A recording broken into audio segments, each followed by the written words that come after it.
जब ये ऑर्गेनाइजेशन मिलकर क्राइम करती हैं, व्यक्तियों का समूह जब इस क्राइम को करता है, तो उसमें जितना भी मामला होता है सारा प्रॉफिट का होता है, अर्निंग्स का होता है। इसमें किसी से कोई बदला लेना नहीं होता है।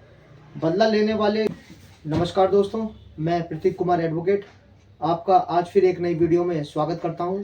मैं अपने सभी व्यूअर्स से रिक्वेस्ट करता हूं और जो भी मुझे देख रहे हैं मैं उन सबसे रिक्वेस्ट करता हूं कि मेरे इस चैनल को सब्सक्राइब करें, मेरे वीडियोस को लाइक करें और शेयर करें।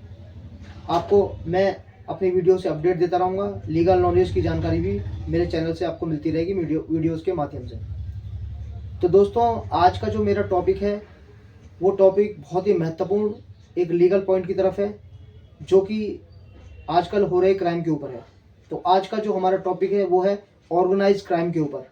ऑर्गेनाइज क्राइम, जैसे कि हमारा शब्द ही है आज ऑर्गेनाइज क्राइम। दोस्तों, हमारे संविधान में और हमारे कानून में ऑर्गेनाइजेशन बनाने की आज़ादी है। हम कोई भी ऑर्गेनाइजेशन जो कि समाज के लिए या किसी अच्छे कार्य के लिए हम बना सकते हैं, लेकिन जब वो ऑर्गेनाइजेशन किसी क्राइम को या किसी अपराध को बढ़ावा देने लगती है तो उसी से हमारा शब्द बनता है ऑर्गेनाइज क्राइम। ऑर्गेनाइज क्राइम, जितने भी ऑर्गेनाइज क्राइम होते हैं वो सारे के सारे प्रॉफिट्स के लिए होते हैं, जिसमें कुछ प्रॉफिट आ रहा हो, कुछ अर्निंग हो रही हो।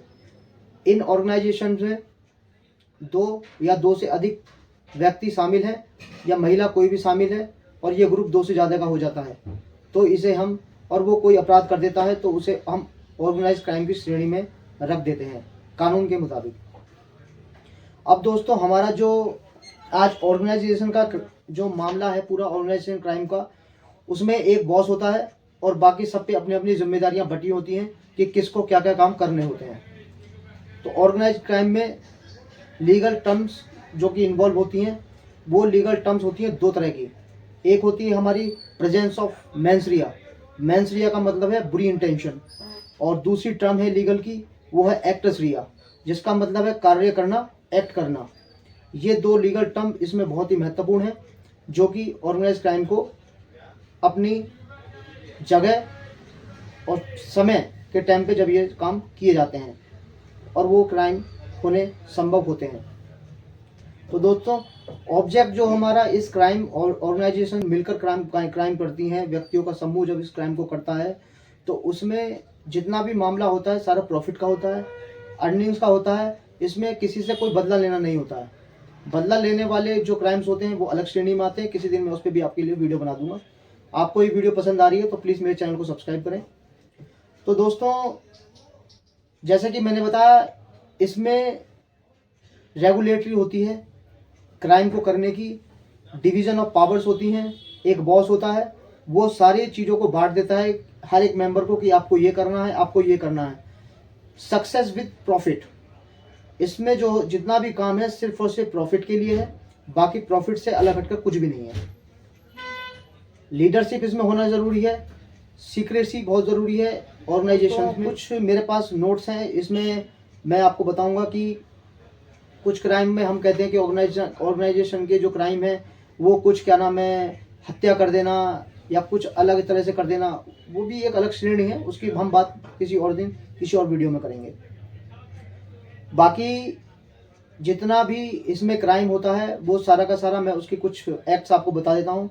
मनी लॉन्ड्रिंग है, जिसका नाम है प्रिवेंशन मनी लॉन्ड्रिंग एक्ट 2002 का ये एक्ट है। Smuggling custom act 1962, drug trafficking NDPS act जो कि 1985 है।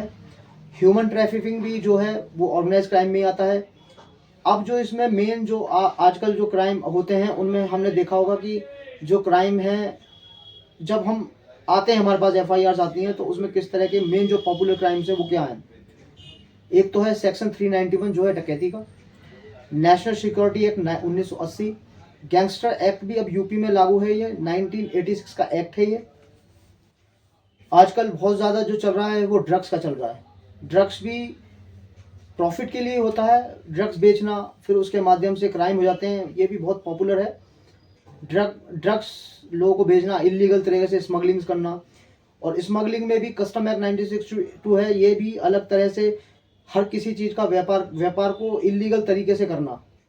सोने की तस्करी हो गई, जानवरों के चमड़े की तस्करी हो गई, और भी इसमें श्रेणियां हैं। मनी लॉन्ड्रिंग, जो कि आज के टाइम पे बहुत ही पॉपुलर क्राइम है, मनी लॉन्ड्रिंग, इसका भी अपने आप में बहुत ही वर्चस्व है। तो मेरा आज का जो टॉपिक था वो था ऑर्गेनाइज क्राइम के ऊपर। तो आपको सीधा सीधा समझना इतना है कि जितने भी ग्रुप बनाकर 2 से ज़्यादा जितने भी मेंबर्स उसमें इन्वॉल्व हैं, उसको क्राइम हम ऑर्गेनाइज कहेंगे। और ऑर्गेनाइजेशन के जितने भी क्राइम्स होते हैं ऑर्गेनाइज कर कर, वो सिर्फ और सिर्फ प्रॉफिट के लिए होते हैं, पैसा कमाने के लिए होते हैं। उनमें किसी का अपना पर्सनल बदला लेना ये सब उसमें इन्वॉल्व नहीं होता। ये सब प्री प्लानिंग होता है, ग्रुप के मेंबरों के साथ होता है। और जैसे कि मैंने बताया, लीडरशिप में जो उनका बॉस होता है, जिस तरह से वो कहता है उसी तरह से वो लोग क्राइम को अंजाम देते हैं। और इसे हम ऑर्गेनाइज क्राइम की श्रेणी में रखते हैं अपनी आईपीसी के माध्यम से। तो दोस्तों, आज का मेरा वीडियो ऑर्गेनाइज क्राइम पर था। मेरा वीडियो अगर आपको पसंद आया हो तो मेरे चैनल को सब्सक्राइब करें। बहुत बहुत धन्यवाद।